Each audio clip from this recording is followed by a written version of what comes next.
Never really was easy dealing with these guys. They always had to have everything so locked down.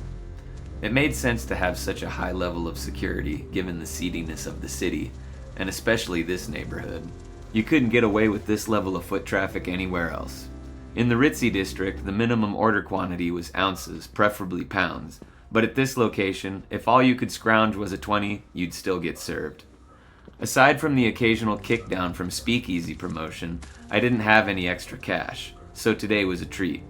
Only after rent, the cash was spent. I said hello to the doorman, and he gave me a quick pat-down.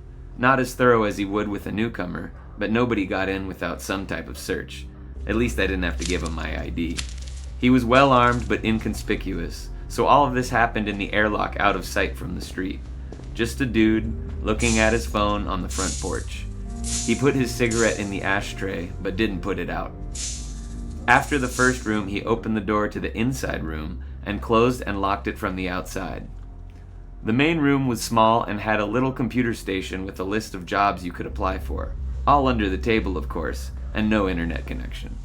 On each wall was an elevator that could take you to a different location depending what type of illegal activity you wanted to engage in. The speakeasy was on the lowest floor, the brothel on the second, and the private meeting area for the maidmen was at the top and required keycard access. There was also a staircase that led to the basement. I'd only ever gone to the speakeasy a few times, mostly to collect my wages. I was usually a basement dweller. The second security guard opened the door to the staircase and let me in. Even though I was a paying customer, the fact that I was wasting their time with a 20 didn't give me any preferential treatment. The basement was always cold and uncomfortable, especially given the strange beast that was always chained up but out of reach. It didn't bark, but you didn't want to get within reach of that chain. It was a human body garbage disposal.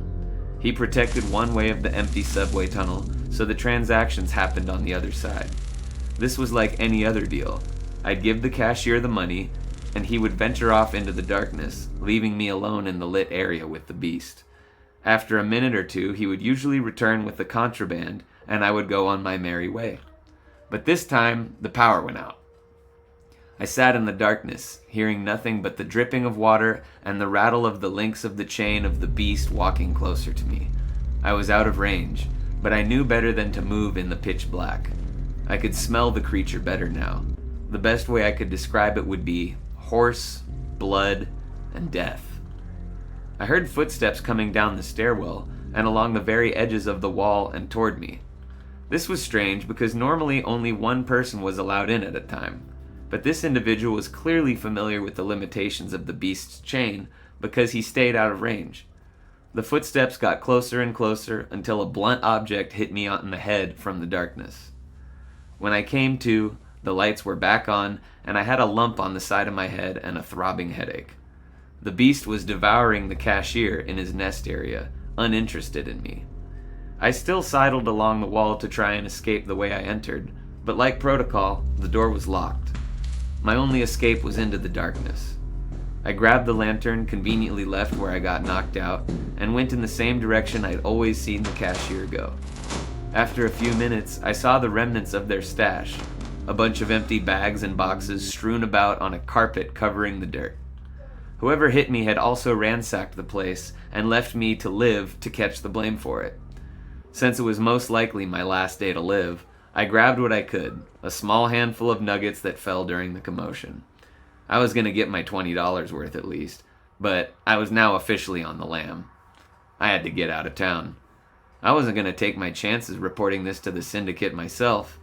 1, they might not believe me, and 2, shoot the messenger wasn't out of the realm of possibility. Perhaps, if I could find out who done it and apprehend him myself, I could clear my name, but I need help. I followed the path and tested all of the divergences from the main track, but they were all locked gates. After about an hour or two of checking every escape route, the closest thing to an emergency exit was a manhole cover that was cemented shut. Hey. Fortunately, I did have reception, so I made a couple of calls to try and get some help. Unsurprisingly, nobody wanted to get involved but one. My phone was low on battery, so I sent him my location and prayed he would show up. I wanted to save the lantern battery, so I sat in the darkness. A few hours later, I heard his voice and the sliding of heavy weights above me. Never was I more thankful to hear this voice, as he told me to push the manhole cover up from below. I climbed the ladder and crawled out. It was nighttime and a dark opening at the end of an alley.